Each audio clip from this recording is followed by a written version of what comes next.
Hello and welcome to Triple S classes. This is me, Malik Abid, and in today's lecture, we will discuss the remaining components of prehistory, that is Mesolithic age and Neolithic age. अगर हम Mesolithic age की बात करें तो around 9000 BC से लेके 4000 BC तक का ये जो टाइम पीरियड था ये Mesolithic एज था, ये मिडल स्टोन एज था। इस एज को ट्रांजिशन फेज भी बोला जाता है क्योंकि यही वो एज है, यही वो फेज था जिसमें जो पैलियोलिथिक पीपल थे, अर्ली सेटलर्स थे, वो नियोलिथिक एज की ओर बढ़ रहे थे। इसका एक और नाम है ट्रांजिशन फेज। क्या हुआ कि जैसे ही अराउंड 10,000 BC जैसे ही आइस एज यानी कि पैलिस्टोसिन एज का आखिरी फेज यानी कि अपर पैलियोलिथिक फेज जैसे ही एंड हुआ अराउंड 10,000 BC, क्लाइमेट वार्म होने लगा, क्लाइमेट वार्म हो रहा था एंड बारिश बरसना भी स्टार्ट हो गया था।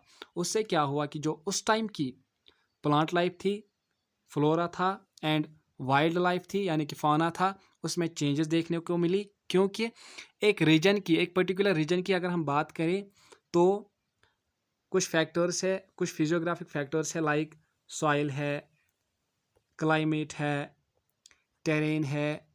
ये कुछ फैक्टर्स है जिनसे हम ये डिटरमाइन कर सकते हैं कि किस टाइप की एनिमल लाइफ, किस टाइप की प्लांट लाइफ इस रीजन में होगी।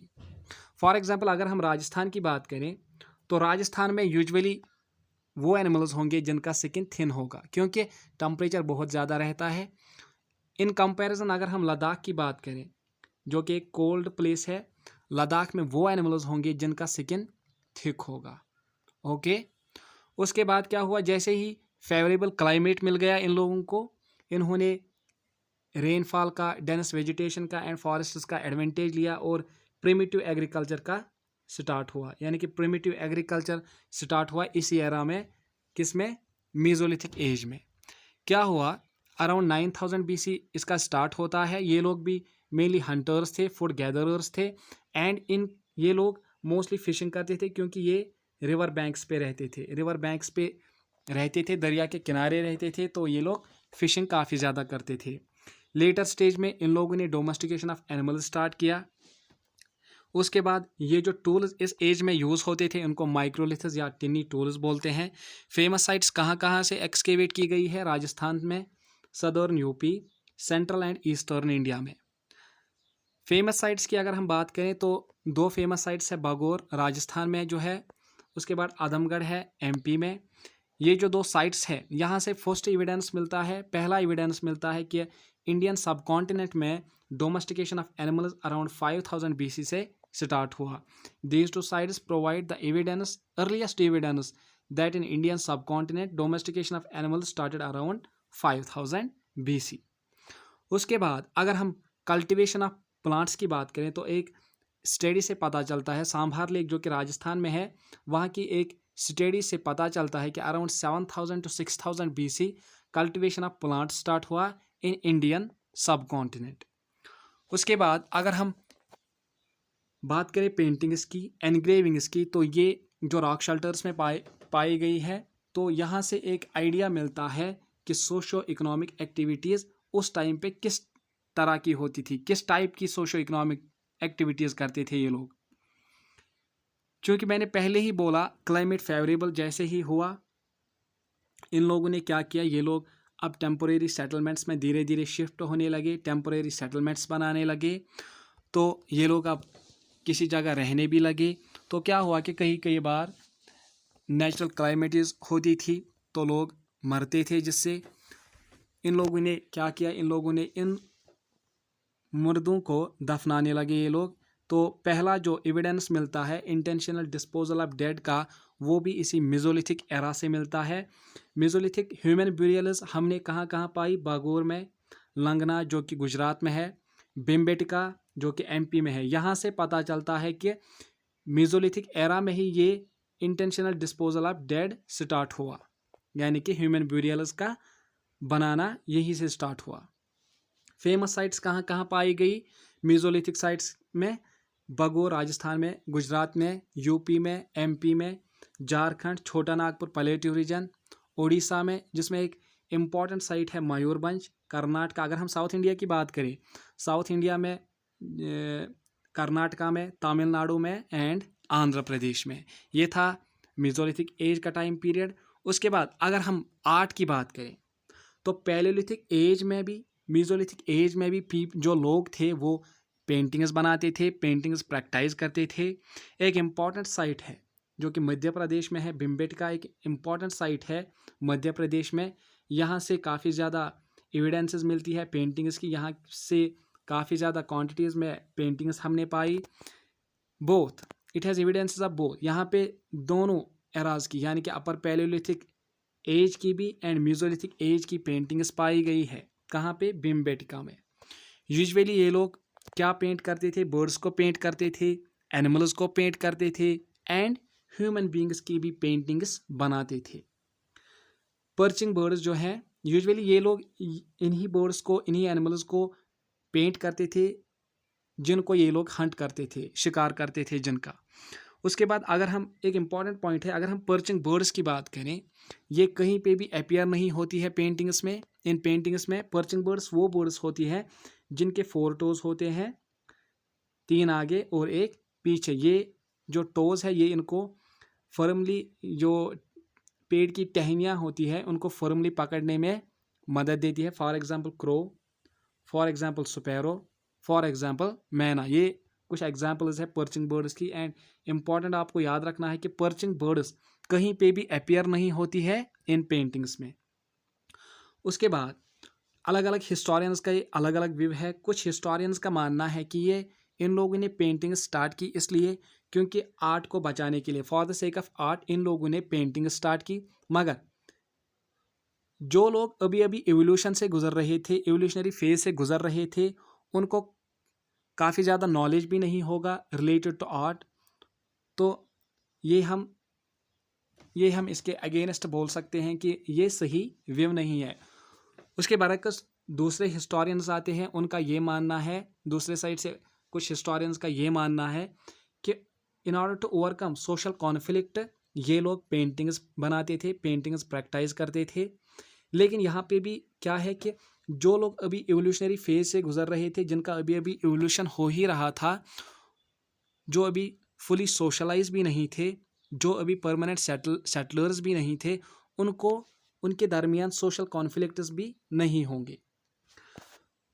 जो मोस्ट प्रोबेबली एक व्यू है हिस्टोरियंस का, जो मोस्ट प्रोबेबली माना जाता है कि अक्सर पेंटिंग्स में इन्होंने क्या पाया? वाइल्ड एनिमल्स को पाया। जो पेंटिंग्स एक्सकेवेट की गई है डिफरेंट साइट्स पे, वहाँ से हमने वाइल्ड एनिमल्स की पेंटिंग्स पाई। तो ये माना जाता है कि in order to ensure control over them, इन पे काबू पाने के लिए इन लोगों ने पेंटिंग्स प्रैक्टिस की, राइट। उसके बाद ह्यूमन ऑर्गेनाइजेशन, यानी कि कैसे पहले लोग रहने लगे, इसका कोई कॉन्सेप्ट नहीं था। How humans were socially organised is not clear from any evidence. कोई भी एक्सकेवेशन से ये पता नहीं चलता कि कैसे ह्यूमन्स पहले सोशली ऑर्गेनाइज हुए। ये लोग क्या करते थे? बैंड्स बनाते थे। यूजुअली ये बैंड होता था group of 25 to 40 people for hunting purpose. Hunting purpose के लिए बैंड्स बनाते थे। इवेंचुअली क्या हुआ कि ये जो बैंड्स थे, धीरे धीरे ये एक्सोगेमस ग्रुप्स बन गए, जिनको हमने नियोलिथिक फेज में जो एक क्लान बन गया। एक रूल था कि जो एक पर्टिकुलर मेंबर है, एक पर्टिकुलर क्लान का जो भी मेंबर है, वो शादी करेगा outside the clan. Members of a particular clan would marry outside the clan. ये था नियोलिथिक मेसोलिथिक एज के बारे में। उसके बाद हम जानेंगे नियोलिथिक एज। अगर हम नियोलिथिक एज की बात करें, तो अगर हम इसमें वर्ल्ड कॉन्टेक्स्ट की बात करें, तो अराउंड 9000 BC वर्ल्ड कॉन्टेक्स्ट में ये स्टार्ट होता है। नियोलिथिक एज का टाइम पीरियड अराउंड 9000 से स्टार्ट होता है इन वर्ल्ड कॉन्टेक्स्ट। उसके बाद अगर हम इंडियन सब कॉन्टिनेंट की बात करें, तो it began around 7000 BC। 7000 BC में ये स्टार्ट हुआ। एक इम्पॉर्टेंट पॉइंट यहाँ पे आप मेंशन करेंगे कि एक ही साइट मिलता है, एक ही नियोलिथिक सेटलमेंट मिलता है हमें इंडियन सब कॉन्टिनेंट में, जो कि मेहरगढ़ में है, बलोचिस्तान मेहरगढ़ में है, जो कि प्रोविंस है पाकिस्तान का। The only known neolithic settlement in Indian subcontinent is in Mehrgarh, Balochistan, a province of Pakistan.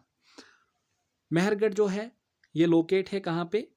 On the banks of Bolan river, जिसको ब्रेड बास्केट ऑफ बलूचिस्तान भी कहा जाता है। ये जो ये नियोलिथिक एज है, ये मार्क करता है, ये हमें मार्क करता है कि जैसे जो लोग अर्ली सेटलर्स जो थे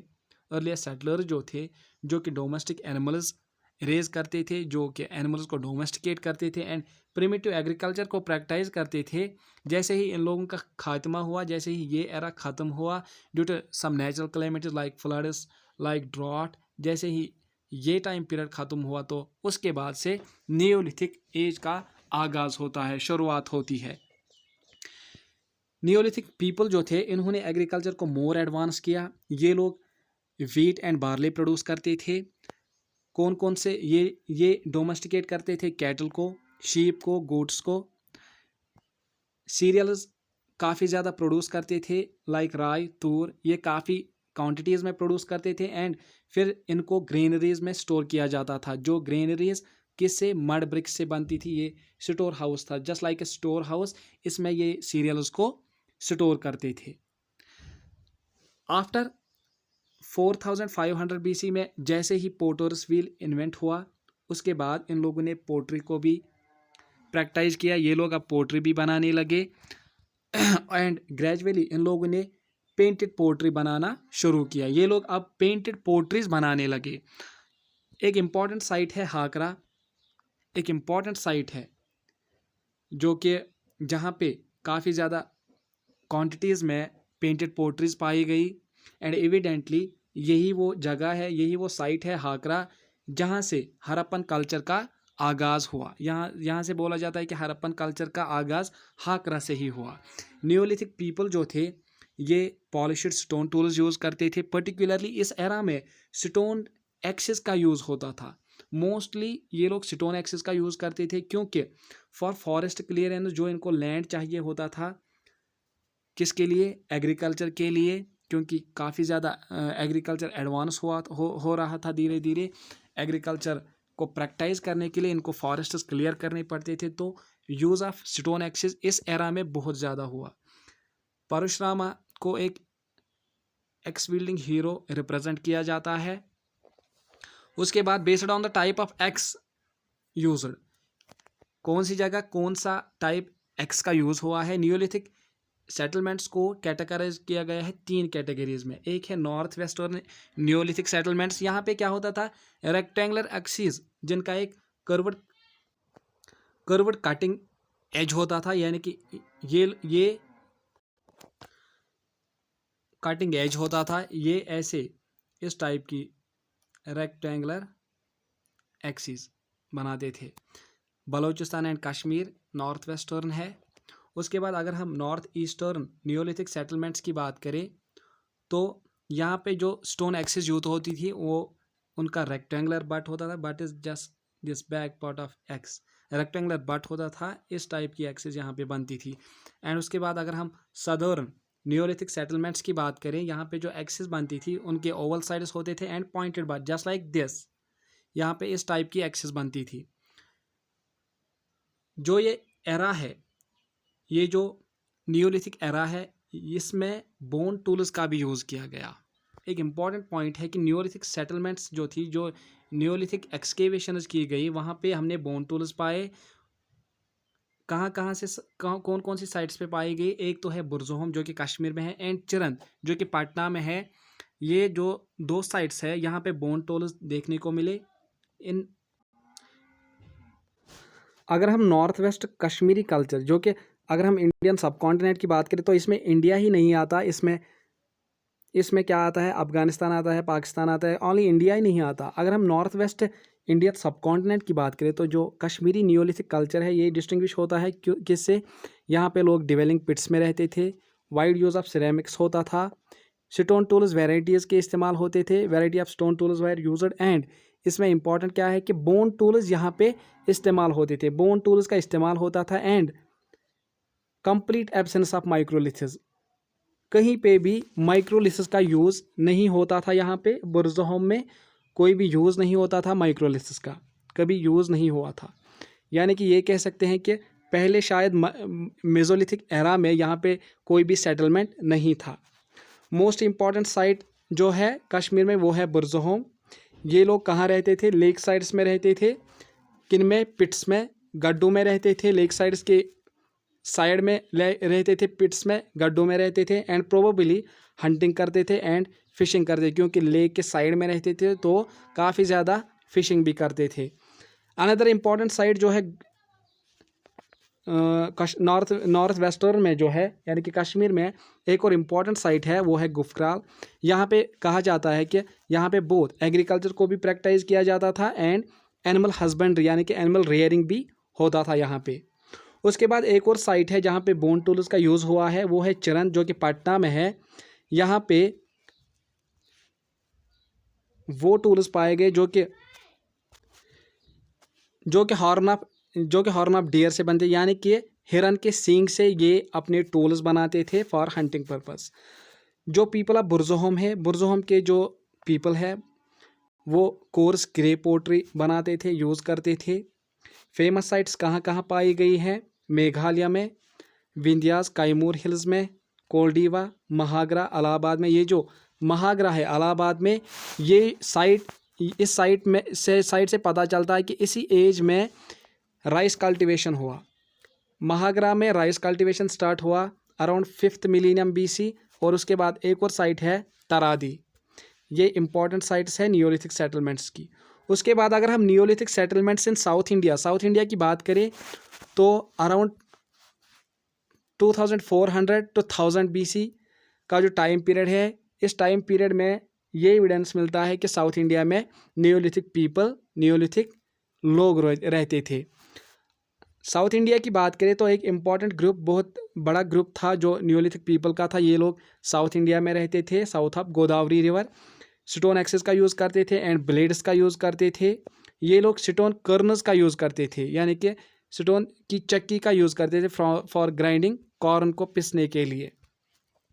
साउथ इंडिया की बात करें तो साउथ इंडिया में सबसे ज़्यादा नियोलिथिक सेटलमेंट्स पाई गई हैं, बिकॉज क्योंकि यहाँ पे इजी अवेलेबिलिटी ऑफ स्टोन था, यानी कि स्टोन इनको अवेलेबल था इजीली। अराउंड 850 सेटलमेंट्स, कहा जाता है कि around 850 settlements across Andhra Pradesh, Karnataka and Tamil Nadu पाई गई है। ये एक इम्पॉर्टेंट पॉइंट है जो आपको याद रखना है कि सबसे ज़्यादा नियोलिथिक सेटलमेंट्स कहाँ पाई गई? साउथ इंडिया में। कुछ इंपॉर्टेंट साइट्स जो है वो है मस्की, ब्रह्मगिरी, हल्लूर, कोडिकल, पिकलिहल, संगनकलू एंड तालकोटा। कहाँ पे? कर्नाटका में ये साइट्स है। उसके बाद अगर हम तमिलनाडु की बात करें, यहाँ एक इम्पॉर्टेंट साइट है पियाम्पली। उसके बाद आंध्र प्रदेश की बात करें, यहाँ इम्पॉर्टेंट साइट है उतनूर। ये कुछ इंपॉर्टेंट साइट्स है साउथ इंडिया में। ये लोग क्या करते थे? ये डोमेस्टिकेट करते थे कैटल को, शीप को, गोट्स को। ये भी डोमेस्टिकेशन ऑफ एनिमल्स करते थे। उसके बाद अगर हम नियोलिथिक पीपल की बात करें, अगर हम उनकी फार्मिंग की बात करें और कौन से सीरियल्स ये प्रोड्यूस करते थे, तो ये नियोलिथिक कम्युनिटी जो है ये अर्लीस्ट फार्मिंग कम्युनिटी है। सबसे पहली जो फार्मिंग कम्युनिटी है ये नियोलिथिक पीपल ही थे, जो पहले जिन्होंने फार्मिंग का आगाज़ किया, जो फार्मिंग करते थे पहले। ये लोग सर्कुलर रेक्टेंगुलर हाउसेज में रहते थे जो कि मड से बनते थे। नियोलिथिक पीपल जो मेहरगढ़ में रहते थे, मेहरगढ़ नियोलिथिक सेटलमेंट्स जो थी वो मोर एडवांस थी, क्योंकि यहाँ पे वीट एंड बार्ले ये लोग प्रोड्यूस करते थे। आल्सो ये लोग क्या करते थे? ये सीरियल्स प्रोड्यूस करते थे एंड डोमेस्टिकेशन ऑफ एनिमल्स भी करते थे। तो इन लोगों को पॉट्स की ज़रूरत पड़ती थी फॉर के लिए, फूड स्टोरिंग के लिए, कुकिंग के लिए, ईटिंग के लिए एंड ड्रिंकिंग पर्पस के लिए इनको पॉट्स की ज़रूरत पड़ती है। सो इन लोगों ने क्या किया? इन लोगों ने पोट्री का स्टार्ट किया। ये लोग पोट्री बनाने लगे अर्ली स्टेज में ही एंड इन लोगों ने फुट व्हील्स का यूज़ किया। लेटर स्टेज में फुट व्हील्स का यूज़ हुआ। उसके बाद पोटर्स व्हील जो है, बताया जाता है कि ये वेस्ट एशिया से बलोचिस्तान आया है। Potter's wheel came to Balochistan from West Asia. Neolithic pottery जो है इसमें ब्लैक बर्निश्ड वेयर है, ग्रे वेयर है, ये इनकी कैटेगरीज है। नियोलिथिक पोट्री में कौन कौन से कैटेगरीज थे? Black burnished ware, grey ware and mat impressed ware. जो एक इम्पॉर्टेंट पॉइंट यहाँ पे आप याद रखेंगे कि एक लिमिटेशन जो है रिगार्डिंग नियोलिथिक सेटलमेंट्स, क्योंकि इन लोगों को स्टोन ये लोग स्टोन टूल्स यूज़ करते थे। तो एक स्टोन एज की अगर हम बात करें, चाहे वो नियोलिथिक एज हो, चाहे वो मेसोलिथिक एज हो, चाहे वो पैलियोलिथिक एज हो, तो एक लिमिटेशन है कि इन लोगों को, ये लोग अल्टरनेटली डिपेंड करते थे किस पे, स्टोन्स पे डिपेंड करते थे, स्टोन टूल्स पे डिपेंड करते थे ये मोस्टली। तो इन लोगों को एबंडेंट क्वांटिटीज़ में स्टोन्स अवेलेबल होनी चाहिए थी, जो कि प्लेन एरियाज़ में पॉसिबल नहीं था उतना ज़्यादा। तो ये लोग मोस्टली कहाँ प्रेफर करते थे रहना, हिली एरियाज़ में मोस्ट साइट्स पाई गई, मोस्ट सेटलमेंट्स पाई गई, and along river banks and hilly areas में ये स्टोन एज की साइट्स पाई गई है। आई होप कि आपको प्री हिस्ट्री में अब कोई भी कन्फ्यूजन नहीं होगा, कोई भी क्वेश्चन आएगा तो आप आसानी से कर लेंगे। Thanks, have a good day.